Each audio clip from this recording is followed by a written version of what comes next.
الله رب العالمين والصلاة والسلام على سيدنا محمد وعلى آله وأصحابه أجمعين وبعد الحمد لله قلني خربيتي هارما هند خيستهم سجنتان تينيا سجنتان ترباني سجنتا غافي في تيبي إجاسي سيناراتي غافين الران تناف ياتي جرتوس هنكا غافي سديتكا غافي خيسافي جروبي رتي دياترا غافين درا أكيتو نمني نخا سجيهتي هيو هي خجئ خران اتديفتو هنكبوي خلاص الدام غلن جتشو داي غنا ولتن ديبين جتشو أغرسيستيه رجعت يو جيو إغما سجيهتي خين هذا منا سجيهتي خيو رجعت جئ نديبتيف مو هنديبتو وند غافين اتيانتوس أكنتي سومنا عاشورا خناتو ندربي ندرا دبري أنيا قبا إرام فتيتي سومنا خنا يوم قدا باسوي بروفي خنا الرلي غيان دبري جرا غيان عاشورا دا غيان كدا تكاتس دبري جرا غيو مخدا سديفا يوم قدا باسيو هنتوي غافين برا صابونا وخان كباتي تاتو سكوان نمني تفيدم صابونا سوران حريدا الرجرتو اتفيدمون نتهاي صابونا سن ديبسان غافي وان دياتني خناس أكتيانو خناتتا غافين درا هيكان أوجي والقبتي هيكان نمني سجيتي يوني في هي خجئ رجعتو يوجي ايغس بودان دي نديبتي مون ديبتو إيجا سجيتي هي خي رجعت جو تشاران هنديبتوف ولا قالي شني هنديبتون إيجا سجيتي هي كمتي سن نما برا هيرمتي نما سنيو جنجراتي إيجا نما سنيو جنجراتي نمني سنيس هي خي يو نما سنرا إلمون اتقابتس إلمو سن دلتي إلمو سن إيجا دلتين بودان هي كمتي نمني سن عاريتي خي إيجا نمني سن هي خي إدالك كاوتي هاريتي والفول انجتشودا نكاسدهن نمني سجيتي ورساي خي يو ديفتشو برباد اخرات ايرا سمبودا مله ديبتو سنو محلل جيتي ندور كادا محلل جتشون نمني سنو مافجتشا وان براتي وسونتهن فوديتما اسا في خودا بجتشودا فودي اسا نمسني في خودا محلل جاني خون بيتين تدوم بكمو وانا را دبتني فنكبو ندو بيا رباف خيستني بكما محلل سنوه دور كادا يوني ياسنينته مالفي نكان يرو دا وجي ولتي هدمه انجرو كشريعاتي نكان خلاص نمتك ايغو والفوده ابدا تيچودا وهنيان ثاني مالي هم جرو ثاني غوتودا مالي يرو دا امتك كافين فودا عمل لما فين فودا ونجان انجرتو كشريعاتي دور كال امتاف يوهان امتك كاف يرو دا يرو وجي ولر الراسون انجرتو شريعان نمني سوني جرو دنيا رتي سوجي جراتا اخرت الله وجي جراتا اچو ورّي خير ورّي مخيت أبا من خيت أبا من خيتي دنيا في آخرتيس سوني نخان أبد جانين ملء نخان يرودان دانجي فمو ويا هنكنا فوده ويا هنكنا نين هخوان جا خون خشيادا دوركادا يجو نخا مال جانين نكاه المتعة جانين متعة دوركادا سديف خون دوركا ميجر يو شيعة ورّي شيعة برجرا سديف خون دوركادا نبرتي وان تهيف يوني في رجعت خنجتشو دندو رجعت اي ديفتشو خندنده نمني توكو يوني في ورسا تكتيه خي أصو سنو خنديفتشو دندو أصو يسين إداهم فتنة إدا لك إدا نسيلا دراهن دمني يو رجعت جي ديبيو في الدر كمسا نديبتي فتشو سو مرقساتي شريعة كنيفي أمو إيغا إدام فتتي إيغا يسين إدا فتتي جودا طهران سدي رد برتي جون آدم باتي سدي تلفتي رد برتي طهران سدي رد برتي تاران مالكته مدور اللي راد بنجر تاران سدي ايغي رد برتين بودا يوم مو رجعت جي هندن دو نكاح هارياني والفودن لما يوني في تكت دراني خجرات لمان ديبتيف اما سيو لمتي خي اصوني في اداني سيدا هن رجعت جي اي سيدي فد جي دي فتشوني دنديا هنكا يسين ادا خي سجرتت وني ادا غوتيفو شريعان ادا سن كيستي شينوي يسينيس شينويتي اكول ديفتني نمني تكتي في لما والهيخي أكا ولي شينوني إدّا سن كيسا وصوت أو جرتو إنني إدّا سن كيسا إسين وصو إدّا سي خيسا جرتو شينوني akka aaraa san hin taatu akka wal deeffataniif takkitti hafteen takkaa'uu lameen keessatti hafteen akka wal deeffataniif maaliif wanti nikaadhaa kun sadi nyaatti laal akka qawwee sadi nyaattuuti takka dhooyinaan meeqaa keessatti hafa lamaatu hafa lama dhooyinaan takka hafa sadi dhooyinaan fitatte kaartaan isii sadi qofa nyaata saniif sadiitti ni hiikee jennaan raja'atun deeffachuun gonkumaa hin danda'amu sadiitti hiikamnaan raja'atun deeffachuun hin danda'amu takkatti hiikamnaan raja'atun ni deebitii fi lamaan deebitiif yoo ammoo lamatti hiikamte raja'atu yoo jee ni deebitiif osoo iddaa keessa jirtu ni deebitii fi meeqaan deebitiif takkaan deebitiif takka qofaa keessatti hafe takkittii san eeggadhu jechuudha takkittii san keessaa dhooyinaan dhumatte jechuudha ganaa sii deebi'uu hin dandeessu hanka nama biraa heerumtee nama saniif ilmoo yooniif itti qabatte ilmoo dhaltee takkaa nama sanii wajji wal didanii namni san hiikee haari'atti maas iddaa nama sanirraayis lakkaawwattee nikaa haariyaan hoggus eega sadiitti duraan kaartaa keessaa fitatte kaartaa sadiin sii deebite eegas jechuudha ka sadii qabuun saniif bikki nikaadhaa kun hedduu if eeggannoo guddaadha barbaachisa yoo aarte waan biraa balleessi malee nikaadhaan hin taphatin masmara diimaadha nikaadhaan taphachuun hin tahu jechuudha nikaan kun maal diiga hawaasa diiga daftee jarjartee na hiikii fi siin hiika kanaan taphatin yoo aartellee yoo aarte aara waan biraa baafadhu malee nikaadhatti hin baafatin aaraan si hiikee maal silaa'u namni bar aareetiin hiikee je namni gammadee hiikoo isa jira aarumaan hiika malee gitee akkam namni walii hiika gammachuu walii hiika aareetuma walii hiika nikaa gizeeniif si hiikee jaan saniif bikka kanaan taphachuun hin tahu bikka nikaa kanaan taphachuun hin tahu if eeggannoo godhuutu barbaachisa gaafiin lammadaa soomanaan na dabre soomana san soomanuun hin danda'amoo hin dandayuu gaafii jettu dura dursoo sunnaa qadaa baasuun ni jirti akka shari'aadhaatti sunnaa qadaa baasuun beekamaadha akka madhaaba shaafi'iitti salaata faadhaa wajjinis wal qabatee sunnaa salaataa tas dabarte qadaa baasuun ni danda'ama sanumarraa kaasee sunnaa soomanaalleen soomana sunnaadhaa kas dabrellee qadaa baasuu ni dandeessa sun taxawwu'a jechuudha yoo ni beekaysaa'u yoo ammoo udhriidhaan malee si dabre qadaa baasuun hin jiru yoo ammoo udhriidhaan si dabre fakkeenyaa yeroo san dhukkubsachuu turte irraanfiidhaan turte udhrii qaba ilmi namaa kun wanta gadhiisuu irratti irraanfii takkaahuu haalli adda addaatti jiraachuu haalli soomanni hin dandeessisne udhriin shari'aa bira beekamte takka yoo niif nama jiraatte irraanfiinis sanuma keeysaa dubartiin haala biraatii wajjinis wal qabatee udhriin adda addaattis itti dhuftee ka aadaan nama sanii gidee hunda soomanu garuu sababaa udhriin itti dhufteef soomanni san yoo dabre soomana hoggu hundaa gootu sanii udhrii si dhufte saniif jecha si dabare malee beekaa waan sin dabriniif qadaa baasuu ni danda'a jaan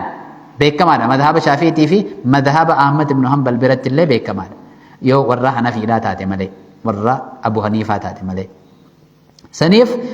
dura dursoo soomanni ashuuraadhaa sunnaadha fardii miti fardii qadaa baasuun dirqamaa fardii waan sirratti hee fardii san qadaa baasuun dirqama soomanni fardiidha yoo si dabre qadaa baasuun isaa dirqama ta sunnaa irratti malee sunnaanis jechuudha sunnaa si dabre san soomana sunnaatis yoo qadaa baaste akka madhaba shaafiitii fi madhaba ahmad ibn hanbalitti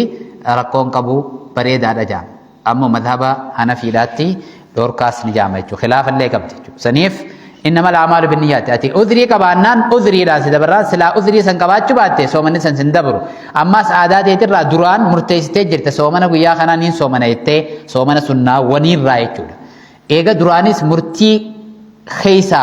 وان سخيسا ترتيف وان سنسلا أذري سنسجرات شباتة وان هنديف نتيف سببا أذري سنيتين سدبري وان سدبري سن كدابا سنيدن دياما أجان غافي تيان تتيو غادا برو غافي سدفادا waan suuraan harreedhaa irra jirtu saabuna saniin dhiqachuun ni taa'e dura soo harreedhaa wajji wal qabatee harree najisa nyaachuunis dhoorkaadha akkuma beekamu wanni nyaachuun foon isiidhaan nyaadhamne hundinuu najisaa wanti sun yaabbii fi kanaa fi itti fayyadaman malee foon isiin nyaatamu akkuma beekamu kuni biyya teenya keessatti illee beekamaadha yoonii fi warra akka chaayinaadhaa hawaa hunda waa bineensa hunda dhiisne taate malee. Bisa waa hunda nyaatanii saniif ibraa hin qaban jechuudha wanni isaan dhiisan hin qabdu waa afaanillee dubbachuun namatti ulfaata waan isaan nyaatan maaliif nuti akka biyyaattis safuu qabna akka amantiitti illee jechuudha. Akka amantii islaamaattis dhorkaa akka biyya teenyaatti illee safuu biyyaatti illee dhorkaadha jechuudha harreen. Saniif yoo harree suuraan harreedhaa san irra jiraachuun yoo hawanni suni harree foon harreetii fi takkaahuu moora harree kanarraa tolfame tahe wanni san dhorkaadha itti dagachuun hin dhorkaa. Yoo ammoo akkas hin ta'in suuruma gubbaa bichaa gubbaa kaayan namni hundinuu qaala waan kaan gammachiis suurummaan harreetti tolteeti abbaan saabuna san oomishu suuraa harree gubbaarra naa kaayaa jee godhe ammoo saabunni kan tolfame biqilootaa fi waan adda addaa waan najisa hin tahin irraa kan oomishe ta'uun isaa yoo beekame rakkoo hin qabu suuraan qoftiin gubbaa taa'uudhaaf saabunni san dhorkaa waan ta'uuf hin qabu. Garuu immoo suuraan san gubbaa jiraachuun yoo wanni inni irraa ijaarame saabunni san irraa tolfames foon harreetii fi moora harree kan kana fakkaatan yoo tahe qaama harree irraa yoo tahe san dhorkaadha itti fayyadamuullee dhorkaadha ittiin fayyadamu najisa jaamasa. Akkasuma harree qofaami waan biraatis wanni suni waan silaa duutuun isiidha najisaa waan sanirraa waan nyaachuun isiitis haraamii waan sanirraa tolfamnaan waan san yoo mirkaneeffanne itti fayyadamuun dhorka. Yoo ammoo hin mirkaneeffatinoo shakkii keessoo jiraanne kanama shakkisiisu dhiisnee maal jaan daa maa yuriibuka ilaa maa laa yuriibuka waan nama shakkisiisu dhiisii itti shari'aan waan si shakkisiisu dhiisi gara waan si shakkisiisne fudhadhu itti shari'aan. Kanaafi bika kanarratti yoo addaan bahe wanni san qaama harreerraa ijaaramuun isaa saabunni san tolfamuun isaa waan mirkanaa'e tahe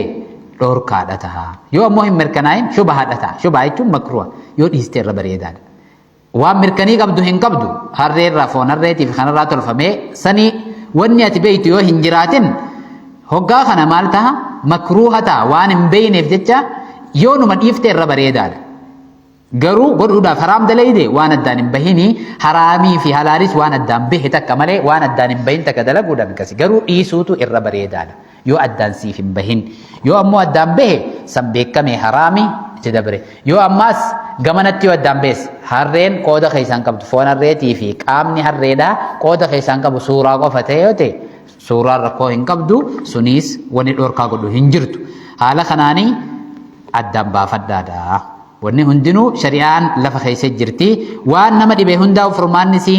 gaafiidha. Gaafii akka shari'aatti gaafachuun barbaachisaadha. Gaafiiwwan arraan tana dhiyaatanii wajjin wal qabatee asumarratti gabaabbanna. Gaafii biraatiin hanqa walitti deebinu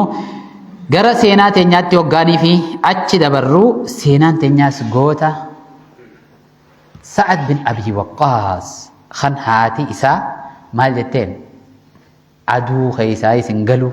qoonqoo isin nyaadhu hin dhugu yoo ati islaamummaa gallakkiste malee jetteen. Guyyaa meeqa qoonqoo malee qallattee hooqattee hanqa inni du'a irraa sodaatee yaa ummaa xiqqishuma qoonqoo nyaadhu du'a irraa ifa ol jijjiiru. Gama boodaatti hin nyaadhu hanqa ati islaamummaa gallakkistu hoggaatteen beeki jeengaa yaa ummaati. Wallahi hedduun si jaaladha jeen akkuma si jaaladhu kanattiin garuu sirrallee rabbii fi rasuulaan jaaladha hajeen jechuudha. قال أشد حبا لله ورسوله صلى الله عليه وسلم جاللان سيف أبو خنا الرلي جاللتي ربي في رسولان نبرتي ريكوردي أبس تجرتي أتي حرمي توتي سين جالد هدوس جالد قاروس جاللتي تيتي في تربيتي في ترسولا ولد تنفتو سن واهن دبر دبر تجرتي هاته بكسني ندفتي ربي في رسولا يجودا إيسودا ندفتي sanirra jeellaan yoo ruuxee jeen ruuxee kumta akka qabaattee jeen taan boodaan yoo baatee hin deebi'u jeen dhugaan siima hoggaa kana agarte siin maal jette firraa alaa kurhin minaa jaalattus jibbitus qoonqoo siichi garagalteeti maal goote nyaattee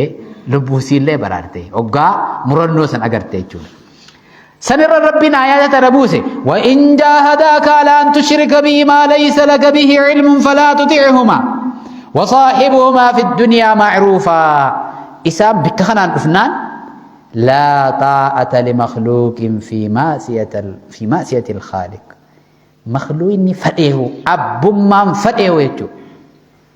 ربي دلي سورتي قارين مران كبو ربي دلي سورتي أبا جروت إنيا خنو أومي إذا دري سورتي أجج ربي دب سورتي وهندا أول أجج ربيتي وهندا أول كارين ajaja rabbii dabsuu irratti nam tokko qaalii nurraan qabu haadha abbaanis qaaliin qaban abbummaan fedheewu ilmi namaa tokko qaalii namarraan qabu rabbi dileessuu irratti sunirra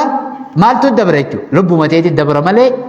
namni rabbi dileessuu irratti qaalii hin qabu. Ajaja rabbii dabsuu irratti nam tokko ajaja namarraan qabu hin fudhatamu jechuudha. Ajajni rabbiitii fi ajajni makhluuqaa yoo dhufe ajaja makhluuqaa sanii daba malee ajaja rabbii hin dabsinu jechuudha. Maali ajajni rabbii rabbitti amanuu rasuula isaatti amanuudha. Makhluuqni maalti isaanitti kafriidhaan dhuftee mire ajaja isaanii saniitu hafa. Bikka saniin masmara diimaa khattal ahmar jaaniin jechuudha. Masmara diimaa jaaniin jechuudha. Bikka dabruun dhoorkaadhaati sun hin ta'u. Haala kanaan Sa'ad aarsaa akkanaa kana keessa dabruudhaa wajjin ammaas kana qofaa miti. Sa'ad bin Abi Waqqaas guyyaa lola Badrii obboleessi isaa Umayri kan jedhamu xiqqaan jihaadatti isin wajjin deemu malee jee hoggaa jihaada keessatti hirmaachuuf deemu ol hiixateeti ergamaan rabbii ijoollee ati deebii jeen booyeeti isaa barra hoggaa booyu gara boodaatti ergamaan rabbii garaan isaanii laafee hayan dhiisaa jeen. Rabbiin san duraanuu katabee fi jihaada san keessatti lola Badrii keessatti obboleessi isaalleen shahiidee tahee Sa'ad bin Abi Waqqaas kophaa isaa deebi'e gara mana obboleessaa wajjin ba'e. Kana qofaa miti. Sa'ad bin Abi Waqqaas guyyaa lola Uhud shoora ajaa'ibaa taphate. Shoorri inni taphate hoo hoggaanii fi musliimoonni jechuudha gaara ergamaan rabbii sallallahu alaihi wasallam irraa hin bu'inaa jeen sanirraa bu'an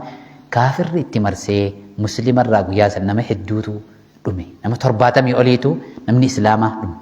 hanqa ergamaa rabbii birattu namni muraasa qofaa ture sanirraa tokko Sa'ad bin Abi Waqqaas kan ergamaa rabbii bira dhaabbatee xiyyaa isaa xiyyaa duraanuu xiyyaadhaan ababee xiyyatti guddate xiyyaa darbuudhatti gaafa sanitti humna jechuun meeshaan lolaa jabduun gaafa sanitti jirtu xiyyaadha xiyyaa darbuudha. Xiyyaa kana hoggaa xiyyaa alaammate warra silaa ergamaa rabbii isa ajjeechaaf barbaadan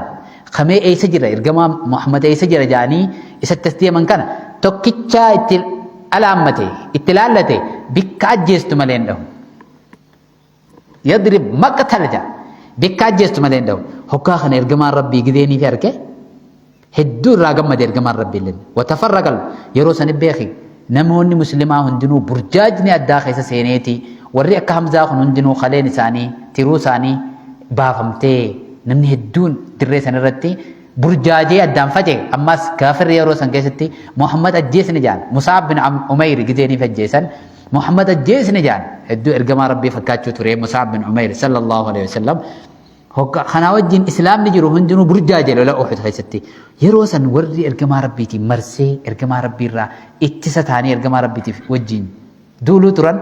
Sa'ad bin Abi Waqqaas. Sa'ad bin Abi Waqqaas alaamaa laallate bikka ajjeestu malee hin dhahu jechuudha. Bikki inni dhee yoo ijaan dhahu jees yoo mataan dhahu jee morma dhahus bikkuma san irra dhahu. Tokkichaan dhahe xiyyaan isaa tokko lafan bu'u jechuudha. Bikkumarra bu'a malee. هكا خنا أجر إرجمها ربي صلى الله عليه وسلم باجي الرقم مدي ولما رآه الرسول صلى الله عليه وسلم يرمي هذا الرمل جعل يحضه ويقول ارمي سعد فداك أبي وأمي جن إرجمها ربي صلى الله عليه وسلم أسرت دربت يا سعد جن أبانك يا في أمانتي يلين فداخي هاتاني تكا إرجمها ربي صلى الله عليه وسلم نم تكاف تتخن ولتنكم خنان سعد بن أبي وقاص هذا الشوتري بر أنا إرجمها ربي أبا إساتي في أمها ساولين ناقة بجام فداك أبي وأمي نم تكا في الجنة برا نم كسيتي جي من قبا أين يراي رسول الله إسرى رفتي مالي تنقمتشيسنا كم تنقمتشيسنا رسول ربي عالما إسرى حال سنين سعد اللي قمدو تريتو وذلك حين فداه بأبيه وأمه معا ولكن سعد بلغ ذروة مجده خنق فامت سعد بن أبي وقاص هقاني في عمر بن الخطاب فاروق أن يخوض معركة مع الفارس يروس أنتي بيتي برقدون الدنيا دتو كما راشيا في أمريكا جنو خنتي يروس أنجرت فارسي في رومي فارسي تتو إسلاما رفوف جزيني في دور إسلامي ركاني تتورا أصو إسان دولة ترتبن إسان يروس أنتي مسلمون نما مراس غوسا مراس يتوني دندتو غوسا ولتي gosa qooyte takka akkasin laala jechuudha. Faaris jechuun nama amata kum sadii ol aalama kana takka lammaffaa addunyaa bulchuu ture. Humna tana dura dhaabbachuuf deeman. Kana Umar ibn Khattaab warra ajajoota muslimaa kan jiru hunda nama jajjabaa qabdan hunda natti ergaa jeen. Dubbii jabduufiin deema. Ergaa isaan hunda mari'achiise walitti qabee mee eenyumaan ajajaa jechuudha. Ajajaa waraanaa jeneraala warra Faarisii lolu kanarratti godhee erga jedhee isaan hundarraa yaada fudhachuu ture.